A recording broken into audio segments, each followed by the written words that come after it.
जय हिंद स्टूडेंट्स। आज हम कक्षा 7 का हिंदी का पाठ 6 शुरू कर रहे हैं, जिसका नाम है संगीत शिरोमणि स्वामी हरिदास।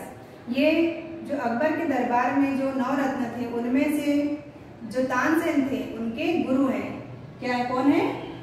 स्वामी हरिदास। तो चलिए, आज का हमारा पाठ इन्हीं के बारे में है, तो शुरू करते हैं हमारा पाठ। एक बार सम्राट अकबर ने तानसेन से पूछा, क्या तुम्हारे जैसा कोई दूसरा संगीतज्ञ इस दुनिया में और भी है?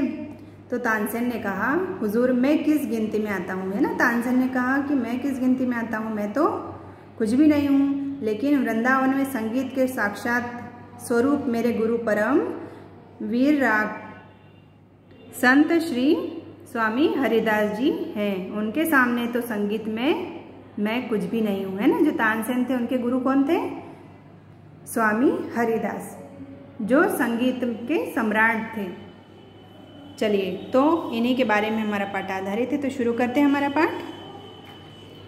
स्वामी हरिदास जी भारत के एक महान संत थे। वे भारत के महान संगीतज्ञ भी थे। संगीत को उन्होंने भगवत भक्ति का साधन बनाया था। कहते हैं कि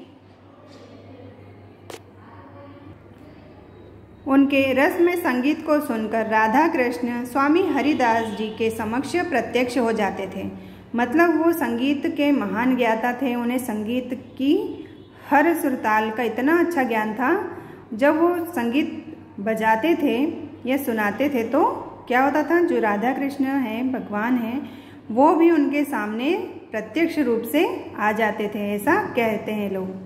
राधा कृष्ण भी तो नृत्य, संगीत और अभिनय के धनी हैं। मतलब जो राधा कृष्ण जी को भी नृत्य, संगीत और अभिनय का धनी बताया गया है। अतः उनकी क्रीड़ाओं में रस साकार हो उठता है। राधा कृष्ण की इन लीला रस का पान करने वाले रसिक कहलाते हैं। जो राधा कृष्ण जी की भक्ति करते हैं, उनकी इन लीलाओं के बारे में बताते हैं, गाते हैं, भक्ति करते हैं, वो क्या कहलाते हैं? रसिक। स्वामी हरिदास जी को महान रसिक भी कहा गया है और संगीत की सिद्ध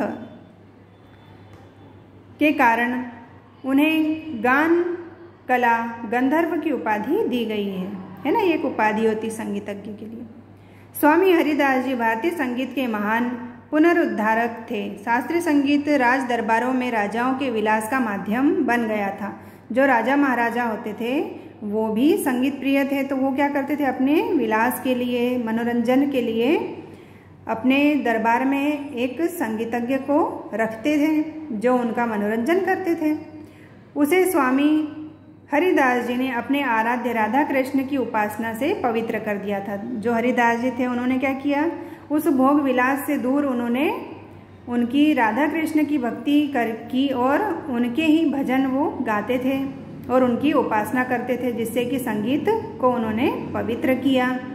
स्वामी हरिदास जी का जन्म 1480 ईस्वी में अलीगढ़ के निकट कोल नामक स्थान पर माना जाता है। स्वामी हरिदास जी के जन्म के बाद इस स्थान का नाम क्या पड़ गया? हरिदासपुर। जिस जगह वो पैदा हुए थे अलीगढ़ में, मतलब अलीगढ़ के निकट कोल नामक स्थान पे हुए थे, तो बाद में जब उनका जन्म हुआ उसके बाद उस जगह का नाम क्या हो गया? हरिदासपुर। उनके पिता गोस्वामी आशुधीर जी एवं माता गंगा देवी थी। उनके पिता भी अपने समय के प्रसिद्ध संत थे।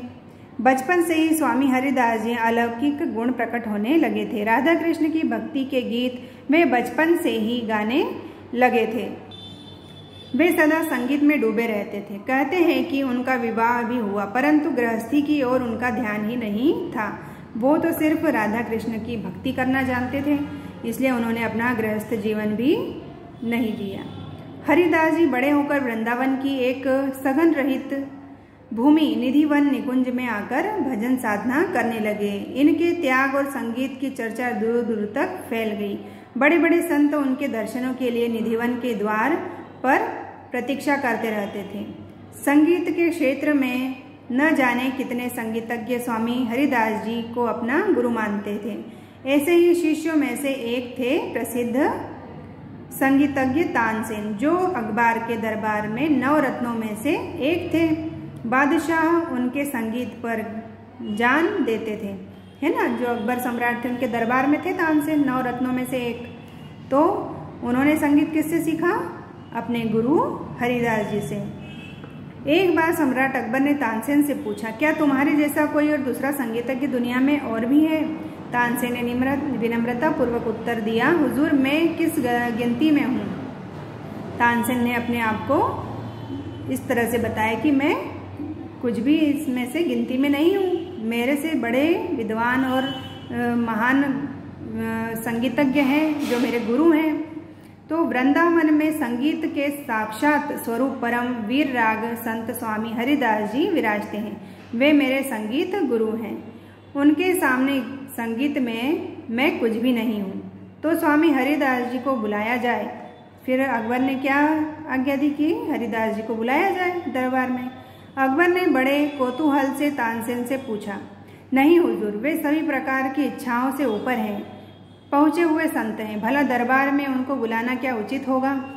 मतलब ऐसा तानसेन ने कहा कि वो तो महान संत हैं, वो दरबार में नहीं आएंगे, उन्हें भोग विलास और इन सब चीज़ों से कोई मोह नहीं है, वे तो सिर्फ भगवान के भजन गाते हैं।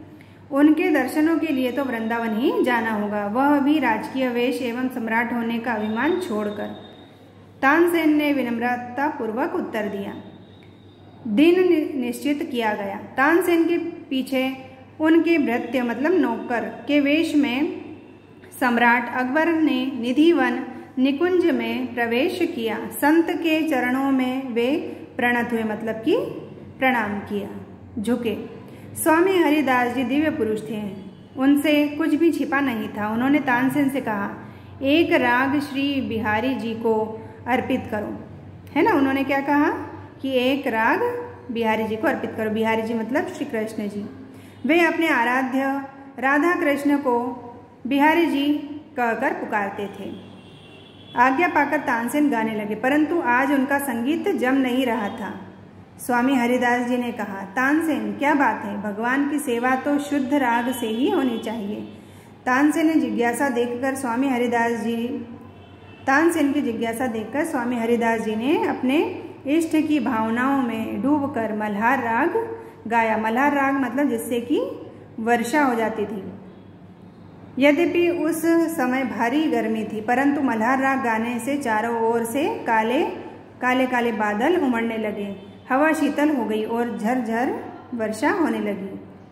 पहले संगीत में इतना मतलब बल होता था, इतनी शक्ति होती थी कि अगर वो राग अगर गाते हैं तो मल्हार राग से क्या होता था, बारिश होने लग जाती थी। जब वो जो भी है संगीतकार संगीतज्ञ हैं, वो अगर गाते थे राग तो उनकी इच्छा से वो राग गा कर वो बारिश को भी ला सकते थे, दिए भी जला सकते थे। ऐसी उनकी संगीत में इतनी शक्ति होती थी। संगीत का ऐसा दिव्य प्रभाव सम्राट अकबर ने आज ही देखा था। वह संत के चरणों में झुक गए। स्वामी हरिदास जी ने कहा, सम्राट प्रभु तुम्हारे ऊपर अनुग्रह करें। सम्राट को अपने पहचान लिए जाने पर आश्चर्य हुआ। उसने कहा, महाराज आपने मुझे सम्राट कहा है तो मुझे कुछ सेवा भी बताइए। ऐसा अकबर ने। स्वामी हरिदास जी जगत की कामनाओं से ऊपर थे, मतलब उन्हें सांसारिक भोग विलास से कुछ भी मोह नहीं था। साथ ही दिव्य जगत के स्वामी थे। अकबर के जिद करने पर उन्होंने कहा, वृंदावन का दर्शन करो। अकबर ने देखा, वृंदावन दिव्य रत्नों से जगमगा रहा था। यमुना के घाट बड़े बड़े हीरे पुखराजों के बने हुए हैं। ऐसा दिव्य वैभव तो उसने कभी नहीं देखा था। ऐसे रत्न तो उसके भंडार में भी नहीं है। अकबर ने जिस अलौकिक दिव्य भूमि का दर्शन किया उसे वह जीवन में कभी नहीं भूला। उसका सारा गर्व चूर चूर हो गया। स्वामी जी ने उसकी कोई सेवा स्वीकृत नहीं की। मतलब अकबर ने उनसे कहा कि मुझे आप सेवा का मौका दीजिए, मैं आपकी क्या सेवा कर सकता हूँ। लेकिन सम्राट ने ये हरिदास जी ने मना कर दिया, क्योंकि वो भोग विलास में मोह नहीं रखते थे। बाहर आकर अकबर ने तानसेन से पूछा, क्या तुम अपने गुरु जी जैसा नहीं गा सकते?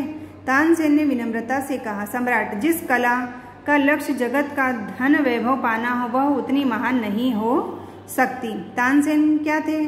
उन्हें धन की आवश्यकता थी, क्योंकि उनका परिवार था। परिवार चलाने के लिए तो धन चाहिए, इसलिए वो ऐसा बोल रहे हैं ना कि धन वैभव पाता हो वह उतनी महान नहीं हो सकती माँ। अगर मन में धन वैभव पाने की इच्छा से कोई काम करता है तो उसमें इतना रस नहीं होता है। लेकिन जो हरिदास जी थे वो क्या करते थे, वो निस्वार्थ भाव से अपने इष्ट की आराधना करते थे, भजन कीर्तन करते थे, उनकी भक्ति में लीन रहते थे, इसलिए उनका संगीत महान था। जितनी महान वह कला होती है जिसका लक्ष्य स्वयं परमात्मा है, यही कला का सर्वोच्च शिखर है। स्वामी हरिदास जी महान संगीतज्ञ तो थे ही, वे महान दार्शनिक, कवि, आचार्य और साथ ही मानवतावादी संत थे। उनकी दृष्टि में मानव मात्र ही नहीं, सभी जीवात्मा तक समान थे। उन्होंने संगीत और काव्य के साथ सभी कलाओं को भगवदीय बनाया।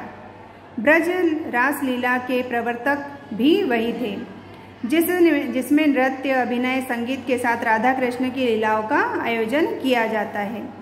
स्वामी हरिदास जी के आराध्य श्री बिहारी जी का मंदिर आज भी वृंदावन में विद्यमान है। लाखों भक्त उनके दर्शन करते हैं। स्वामी हरिदास जी की तपस्थली निधिवन में भी भक्तों को संगीतज्ञों का तांता लगा रहता है।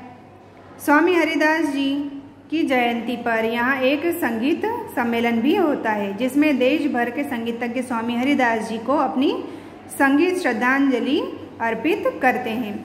कहते हैं कि स्वामी हरिदास जी सन 1575 तक इस धराधाम पर रहे। भारत सरकार ने स्वामी जी की संगीत साधना का सम्मान करने के लिए 1985 में एक डाक टिकट निकाला, जिसके नीचे लिखा था, ऐसो रसिक भयो नहीं द्वे है भूमंडल आकाश। मतलब इनके जैसा संगीत में डूबा हुआ रसिक इस धरती आकाश में दूसरा नहीं है। तो ये था आज का हमारा पाठ, है ना, हरिदास जी पर आधारित। आशा करती हूँ आपको अच्छे समझ में आया होगा।